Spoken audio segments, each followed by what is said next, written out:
तो नमस्ते प्यारे साथियों, आप सब कैसे हो। मैं उम्मीद करता हूं कि आप सब अच्छे होंगे और अच्छे से पढ़ाई भी कर रहे होंगे। तो आज की इस वीडियो में हम लोग लेकर आए हैं 5 से लेकर 10 तक जो था हम लोगों का सीरीज चल रहा था। तो उसका पहला नंबर लेक्चर आप नहीं देखे हैं तो आपको ड्रिप कैप्शन में जो है यहाँ पर डाल दिया जाएगा। आप वहाँ से पहला नंबर लेक्चर को देख लीजिएगा। 1 से लेके हमने 50 तक क्वेश्चन कराए हैं। केवल 20 मिनट में हमने 50 क्वेश्चन कराए हैं और पूरा बढ़िया तरीके से हमने कराया है। अगर उस वीडियो को आप लोग देख लेते हैं तो बाकायदा आपका जो है फ़ायदा होने वाला है और वहाँ से आपको क्वेश्चन भी लड़ने वाला है सेंटअप एग्जाम में। चलिए यहाँ पर देखिए, हम लोग क्या करते हैं 50 तक, यहाँ तक हम लोग जो है क्वेश्चन को देख लिए थे। 50 तक जो था क्वेश्चन, इसको हम लोग देख लिए थे।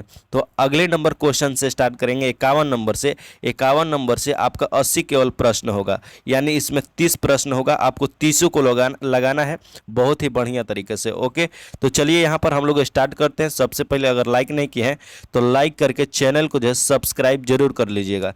चलिए यहाँ पर देखेंगे सबसे पहला नंबर क्वेश्चन।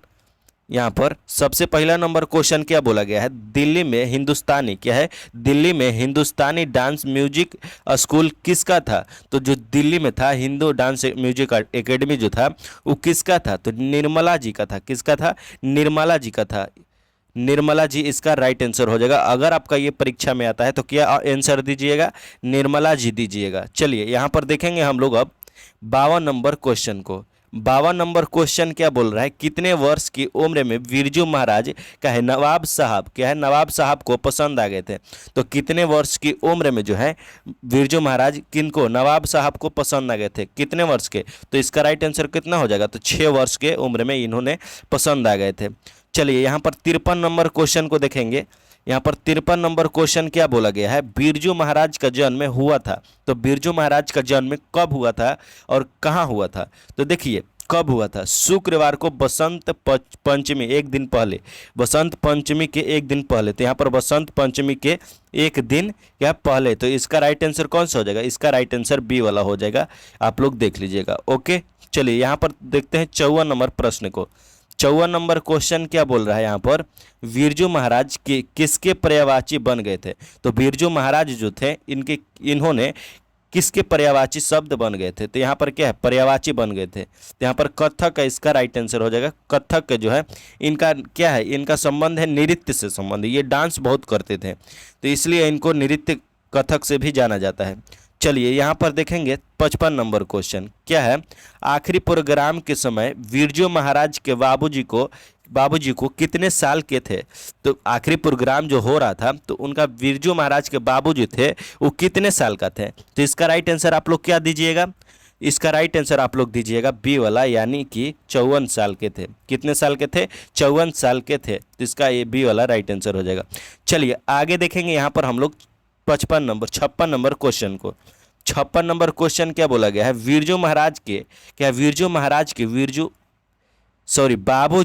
बाबूजी के साथ बिरजू महाराज के आखिरी प्रोग्राम कहाँ था। तो आखिरी प्रोग्राम बाबूजी के साथ कहाँ था, तो मैनपुरी में था। कहाँ था, तो मैनपुरी में था। ए वाला राइट आंसर हो जाएगा। ये अगर परीक्षा में आ जाता है तो आपको क्या मारना है, ए मारना है। ये बिल्कुल 100% आएगा क्योंकि ये बहुत बार पूछा गया है। चलिए आगे देखेंगे यहाँ पर हम लोग 57 नंबर क्वेश्चन को। 57 नंबर क्वेश्चन बोल रहा है, बिरजू महाराज की शादी कितने वर्ष की उम्र में हो गया था। तो बिरजू महाराज जो थे उनका शादी कितने वर्ष में हो गया था। तो 18 वर्ष में उनका जो है शादी हो गया था। ये वाला राइट आंसर हो जाएगा। चलिए आगे देखेंगे यहाँ पर हम लोग अगला नंबर क्वेश्चन क्या बोला गया है। अगला नंबर क्वेश्चन है, बिरजू महाराज किस शिष्य है। तो बिरजू महाराज के जो शिष्य कौन थे, तो रश्मि बाजपेयी थे। इनका शिष्य कौन था, तो रश्मि बाजपेयी थे। ओके, चलिए यहाँ पर देखेंगे अगला नंबर क्वेश्चन। अगला नंबर क्वेश्चन क्या बोला गया है यहाँ पर, क्या है, अशोक वाजपेयी का जन्म कब हुआ था। तो अशोक वाजपेयी, यानी हम लोग अब चल गए हैं अभिन्यू में। क्या है, न्यू कैसे लिखा था, अभिन्यू में हम लोग चल चुके हैं। तो देखिए यहाँ पर इसका सबसे पहला आंसर बताइएगा, अशोक वाजपेयी का जन्म कब हुआ था। तो 14 किस तारीख को हुआ था, आप लोग बताइएगा। तो यहाँ पर आपको डेट बताना है कि 16 जनवरी 1941 को उनका जो है जन्म हुआ था। 16 जनवरी को उनका जन्म हुआ था। तो इसका राइट आंसर कौन सा हो जाएगा, तो यहाँ पर 16 जनवरी 16 जनवरी क्या है 1941 को इनका जो है जन्म हुआ था। चलिए आगे देखेंगे यहाँ पर हम लोग। अगला नंबर क्वेश्चन क्या है, अशोक वाजपेयी के पिताजी का क्या नाम था। तो अशोक वाजपेयी जी का पिताजी का क्या नाम था, तो परमानंद वाजपेयी था इनका पिताजी का नाम। चलिए आगे देखेंगे यहाँ पर हम लोग 61 नंबर क्वेश्चन क्या बोला गया है। अगर आप लाइक नहीं किए हैं तो लाइक करके चैनल को सब्सक्राइब जरूर कर दीजिएगा, और पिछले वाला वीडियो भी इसके वीडियो को देखने के बाद आप लोग देख लीजिएगा, क्योंकि आपको जो है वहाँ से बहुत फ़ायदा होने वाला है। तो यहाँ पर देखिए क्या है, अवेन्यू कहाँ स्थित है। तो अवेन्यू कहाँ स्थित है, तो फ्रांस में स्थित है। कहाँ पर, फ्रांस में। चलिए आगे देखेंगे यहाँ पर हम लोग। अगला नंबर क्वेश्चन क्या बोला गया है, अभिनव के रचनाकार कौन है। तो अभिनव के रचनाकार कौन है, तो यहाँ पर अशोक वाजपेयी हो जाएंगे इसका राइट आंसर, अशोक वाजपेयी हो जाएंगे। चलिए यहाँ पर अगला नंबर देखेंगे। अगला नंबर 63 नंबर क्वेश्चन क्या बोल रहा है, यहाँ पर 63 नंबर क्वेश्चन है क्या है, रोन नदी क्या है, रोन नदी के दूसरी ओर अभिनव एक क्या है आर हिस्सा है जो कहा जाता है। तो और रोन नदी के जो है दूसरी ओर अभिनव का एक हिस्सा है जो आ रही है, तो उसको क्या कहते हैं। तो उसको क्या कहते हैं, यहाँ पर इसका राइट आंसर हम लोग क्या देंगे। तो इसका राइट आंसर आपका जो हो जाएगा यहाँ पर बी वाला हो जाएगा। क्या हो जाएगा, विल नाउ ल अभिनव, विल नाउ ल अभिनव हो जाएगा इसका राइट आंसर। ओके चलिए यहाँ पर देखेंगे। यहाँ पर हम लोग अगला नंबर क्वेश्चन क्या बोला गया है, क्या है विल्लौल अभिनव का अर्थ क्या होता है। तो विल्लौल अभिनव का अर्थ क्या होता है, तो इसका राइट आंसर आप लोग बताइएगा। तो इसका राइट आंसर क्या हो जाएगा, तो इसका राइट आंसर हो जाएगा आपका यहाँ पर अभिनव के नया गांव हो जाता है इसका राइट आंसर। ओके अभिनव का नया गांव इसका राइट आंसर होता है। चलिए आगे देखेंगे यहाँ पर हम लोग। अगला नंबर क्वेश्चन क्या बोला जाता है, यहाँ पर है अशोक वाजपेयी का माता जी का क्या नाम था। तो अशोक वाजपेयी जी के माता जी का क्या नाम था, तो इसका राइट आंसर कौन सा हो जाएगा, तो निर्मला देवी था। आप लोगों को जाहिर सी बात है याद होना चाहिए।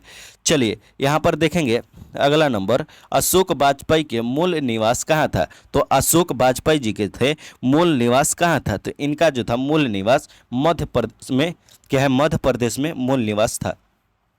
चलिए आगे देखेंगे यहाँ पर हम लोग। अशोक वाजपेयी का जन्म कहाँ हुआ था। तो अशोक वाजपेयी का जन्म कहाँ हुआ था, तो दुर्गा छत्तीसगढ़ क्या है, छत्तीसगढ़ दुर्गा में हुआ था। चलिए आगे देखेंगे यहाँ पर हम लोग 68 नंबर क्या बोल रहा है, अशोक वाजपेयी ने किस पत्रिका का संपादन किए हैं। तो अशोक वाजपेयी ने किस पत्रिका का संपादन किए हैं, तो क्या हो जाएगा, समवेतन। क्या है, समवेतन जो है, समवेत इनका जो है राइट आंसर हो जाएगा। इन्हीं ने क्या किए थे, संपादन किए थे। चलिए आगे देखेंगे। अगला नंबर क्वेश्चन क्या बोला गया है, यहाँ पर पेड़ पर कमरा क्या है, पेड़ पर कमरा किसकी रचना है। तो आप लोग जो है पेड़ पर जो कमरा है वह किसकी रचना है। तो आप लोग पढ़े होंगे विनोद कुमार शुक्ल पढ़े हैं। क्या पढ़े हैं, विनोद कुमार शुक्ल पढ़े हैं। चलिए आगे देखेंगे 70 नंबर क्वेश्चन को।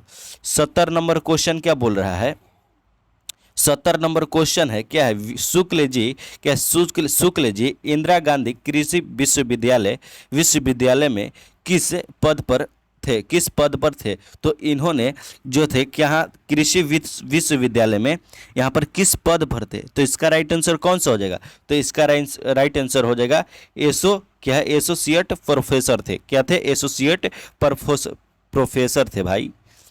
चलिए आगे देखेंगे यहाँ पर हम लोग। अगला नंबर क्वेश्चन क्या बोला गया है, लगभग जय हिंद शुक्ल जी की रचना है। तो लगभग जय हिंद किसकी रचना है, शुक्ल जी की रचना है।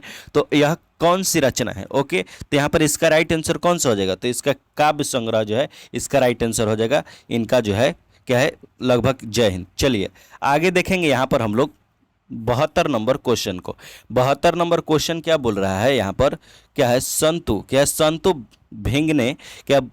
भींगने से बचने के लिए कहाँ खड़ा हो गया। संतु जो है भींगने से बचने के लिए कहाँ खड़ा हो गया, तो मकान के नीचे हो गया था। कहाँ हो गया था, तो मकान का जो है नीचे हो गया था। चलिए आगे देखेंगे यहाँ पर हम लोग। अगला नंबर क्वेश्चन क्या बोला गया है, पिताजी ने बाजार से मछली कितनी खरीद कर लेकर आए थे। तो कितनी खरीद कर लेकर आए थे, तो 3 गो जो था मछली खरीद कर लेकर आए थे। एक गो जो था मर गया था। क्या हो गया था, मर गया था। तो इसका राइट आंसर कौन सा हो जाएगा, सी वाला राइट आंसर हो जाएगा। चलिए आगे देखेंगे यहाँ पर 74 नंबर क्या है, कथकार क्या है, कथकार के झोले में कितनी मछलियाँ थी? तो 3 मछलियाँ थी। चलिए आगे देखेंगे यहाँ पर हम लोग क्या है 75 नंबर बोल रहा है कथकार मछली लेकर घर जाने से क्या है दर दरमाए दरमियान दरमियान है दरमियान क्यों दौड़ रहे थे? दरमियान क्यों दौड़ रहे थे? तो क्यों दौड़ रहे थे कि मछली जो है मछली मरे नहीं, है ना, मछली मरे नहीं।